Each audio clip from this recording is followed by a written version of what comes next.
कैसे हो आप सब? आई होप सब लोग बहुत अच्छे होंगे। तो गाइस शाम का ब्लॉग है। आज मैंने दोपहर सुबह से कहीं से शुरू नहीं किया, तो अब मैं जा रही हूँ मार्केट। फ़िलहाल तो मुझे कुछ शॉपिंग भी करनी है अपने लिए, और सूट भी डाल के आना है। एक सूट पड़ा हुआ है काफ़ी दिन से, तो ये भी मुझे डालना है। और आरू को लेके जा रही हूँ क्योंकि शाम का टाइम है, शाम के 7 बज रहे हैं, तो मैंने सोचा चलो इसको लेके चलती हूँ। पर मैं फ़ोन अपना साथ नहीं लेके जाऊँगी, अनमोल के पास छोड़ के जाऊँगी ताकि इसका मन लगा रहे। नहीं तो दोनों बच्चों को ना संभालना फिर बहुत मुश्किल हो जाता है। मार्केट में भीड़ रहती है, गर्मी भी बहुत ज़्यादा है, तो घर में ही ठीक है ये लोग। तो गाइस वहाँ से आने के बाद रात हो गई थी बहुत ज़्यादा। तो ये उस सुबह का क्लिप है, मतलब दूसरे दिन की मॉर्निंग का। तो यहाँ पे कल के कपड़े रह गए थे, तो उनको मैं बस उतार रही हूँ, उतार के तय बना लेंगे।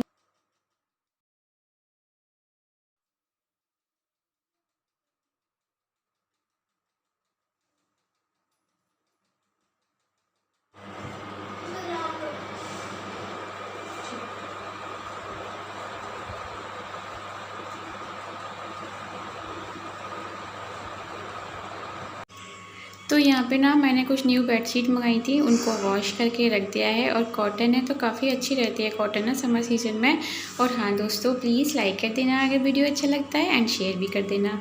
तो उसके बाद ये जो बेडशीट वगैरह हैं सारे ना मैं इसी वाली अलमारी जो मैंने फ़्लिपकार्ट से मंगाई थी इसी में रखती हूँ। तो इसमें अच्छे से सब कुछ ना, बहुत सारे कपड़े सेट भी हो जाते हैं, आराम से रख जाते हैं और गंदे भी नहीं होते। काफ़ी यूज़फुल है, आप लोग भी मंगा लेना। और यहाँ पे निकाला था मैंने घी। तो वैसे तो ना घी निकालने की ज़रूरत नहीं पड़ती है क्योंकि मैं एक साथ ही मंगा लेती हूँ। वो इसलिए नहीं पड़ती है क्योंकि अब मैं घर पे भी करने लगी हूँ, और ना दीदी वगैरह से, मम्मी वगैरह के घर से भी आ जाता है।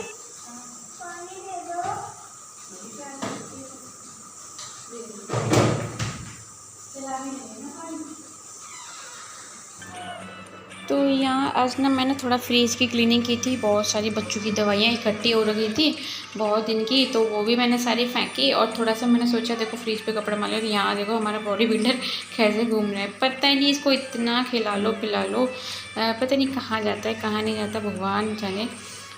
ये वाला हिसाब करता है। ये एक कहावत बोलते हैं हमारे हिंदू धर्म में होती है, मुझे तो ध्यान भी नहीं आ रहा है, जो भी है सो होती होगी। ले इसको फेंक दे।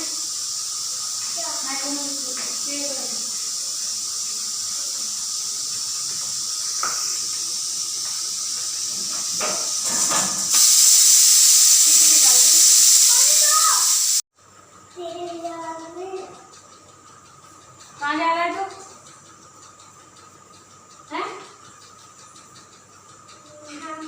तो अभी से नहा रहा है, तो पापा नहा रहे हैं। तो यहाँ पे ना मैंने भगवान जी के सारे वस्त्र धोए थे, तो बस ये सूख गए थे। सूख तो इतनी गर्मी है ना कि घर में भी नीचे 1 घंटे में सूख जाते हैं, तो बस उनको उड़ा रही थी मैं चुनरी। फाइनली अभी मैं बैठी हूँ, थोड़ी देर के लिए बैठी हूँ, मतलब 2-4 मिनट के लिए। और मैंने पंखा कर दिया कम में, नहीं तो फिर आवाज़ आती है। तो पता है इतने काम है ना बेबी के साथ, मैं तो कभी कभी ये हो जाती हूँ कि ये काम मतलब मेरे साथ ही होते हैं या सब मॉम के साथ ऐसा ही होता है। तो जिनके छोटे बच्चे होंगे ना वो समझ सकते हैं, क्योंकि देखो जब घर में बड़े होते हैं या कोई एक्स्ट्रा मैन, मतलब कुछ भी एक्स्ट्रा लोग होते हैं, तो फिर ये होता है कि हम ये काम करें तो हमारे बच्चे को ये पकड़ लेगा, हम ये करें तो वो पकड़ लेगा। लेकिन जब कुछ भी नहीं होता है ना तो बहुत ही मुश्किल होता है। और इसके पापा तो चले जाते हैं, फिर बाद के जो काम होते हैं ना वो पहले तो मैं कोशिश करती हूँ। इसीलिए मेरा ये रूटीन रहता है कि मैं 5:30 बजे, और मैं सोचती हूँ मैं सीधा 5 बजे उठा करूँगी, क्योंकि मेरी बेटी ना दूध पीने में बहुत टाइम लगाती है, पूरे 20 मिनट ले लेती है, आराम से पीती है ना, धीरे धीरे से। तो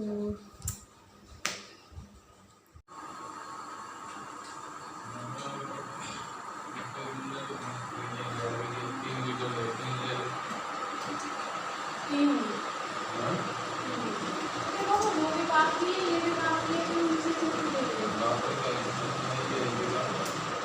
वो भी है, वो भी बात नहीं होती है।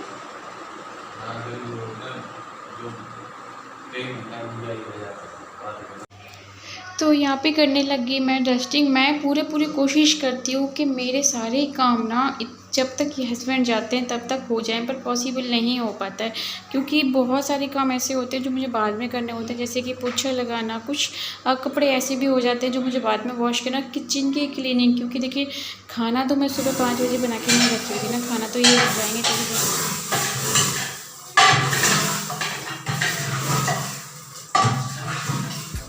तो यहाँ पे देखिए अभी लाडो मेरी सो ही रही थी, तो मैंने सोचा चलो सैलड काट के रख देती हूँ, क्योंकि आज मैंने खाना मैं बनाई थी दाल चावल और मट्ठा था, यही थी। और फिर उसके साथ ना सैलड होता है तो काफ़ी अच्छा लगता है। और मैंने इनको बोला हुआ है खीरे लेके आओ, तो इतने भुलक्कड़ है ना, भूल जाते हैं रोज़। तो यहाँ पे देखिए गाइस काम करते करते ना मेरी बिंदी भी निकल जाती है, और मैं हमेशा, मेरे हस्बैंड ही मुझे टोकते हैं कि तुम्हारा माथा सुना हो गया, नून बिंदी लगाओ। इन चीज़ों का बड़ा ध्यान रखते हैं ये। तो यहाँ पे देखिए इतने काम होते हैं कि मैं कंघा मुंह में लेकर ही ना खड़ी हूँ कि इसको कॉम कर दूँगी बाद में। और ये देखो ये मेरे से जिद कर रहा है कि मम्मा आप मत करना, मेरे बाल मत बनाना, मैं खुद बनाऊँगा। तो मैंने कहा चलो मैं करनी, मैं बनाऊँगी। फिर ये कह रहा नहीं, मैंने कहा लो बना लो भैया, खुद बनाना है तो बनाओ। तो गाइस फाइनली कल हम लोग गए तो थे सूट डालने और कुछ शॉपिंग करने। तो रास्ते में मिल गए, इनके फ्रेंड का घर था रास्ते में पड़ता है, तो उन्होंने देख लिया उनकी वाइफ ने। फिर उनकी वाइफ ने फिर आवाज़ लगाई और ज़बरदस्ती पीछे ले गए। फिर हम यहाँ से अपने घर से 7 बजे निकले थे, और वहाँ से उनके घर से फिर 8:30 हो गए। तो आपको पता है छोटी छोटी सिटियों में क्या होता है कि 8:30 तक ही सारे कुछ बंद हो जाते हैं। तो फिर नहीं, अब इतनी मुश्किल से तो निकलना वो बेटी के साथ। इतनी गर्मी थी ना, इतनी गर्मी थी, बहुत ज़्यादा गर्मी थी कल। बाहर इतनी गर्मी लगती है। मैंने तो कल जाकर देखा शाम को भी। आप देखते हैं, पता नहीं कब मेरे सूटों का नंबर आएगा, कब मैं कुछ लूँगी अपने लिए। तो गाइस यहाँ पे आज हमारा सिंपल सा खाना है, आप लोग भी खा लीजिए। इनकी मैंने थाली लगा दी है, अभी ये खा के चले जाएंगे ऑफिस। उसके बाद हम लोग अपने घर गृहस्थी का काम करेंगे। तो हस्बैंड जा चुके थे, और अभी फ़िलहाल तो मैं बेटी को भी मिला के वो भी सो गई है थोड़ी देर के लिए। तो देखिए मॉर्निंग के टाइम के बर्तन आप देखिए कितने सारे हो जाते हैं, नाश्ता भी बनता है, खाना भी बनता है, बहुत सारे बर्तन हो जाते हैं, बहुत सारे काम हो जाते हैं। तो सारा काम हो गया। और उसके बाद ये वाली बेडशीट मैं हटा दूँगी, क्योंकि ये प्योर कॉटन नहीं थी, तो इस पर थोड़ा सा ना गर्मी सी लगती थी। वैसे तो यहाँ बैठना होता ही नहीं है ज़्यादा, बहुत कम होता है, 1-2 घंटा ही हो पाता है। तो ये जो न्यू वाली बेडशीट थी इसको मैं बिछा रही हूँ। पहले तो मैंने वॉश कर दिया था ताकि इनकी कड़कड़ाहट पूरी निकल जाए। तो गाइस अब करती हूँ इस वीडियो को एंड। उम्मीद करती हूँ वीडियो अच्छा लगा होगा। अच्छा लगता है तो प्लीज़ लाइक शेयर सब्सक्राइब कर देना, और वीडियो को बहुत सारा प्यार देना। थैंक यू दोस्तों, love you all, take care, bye bye.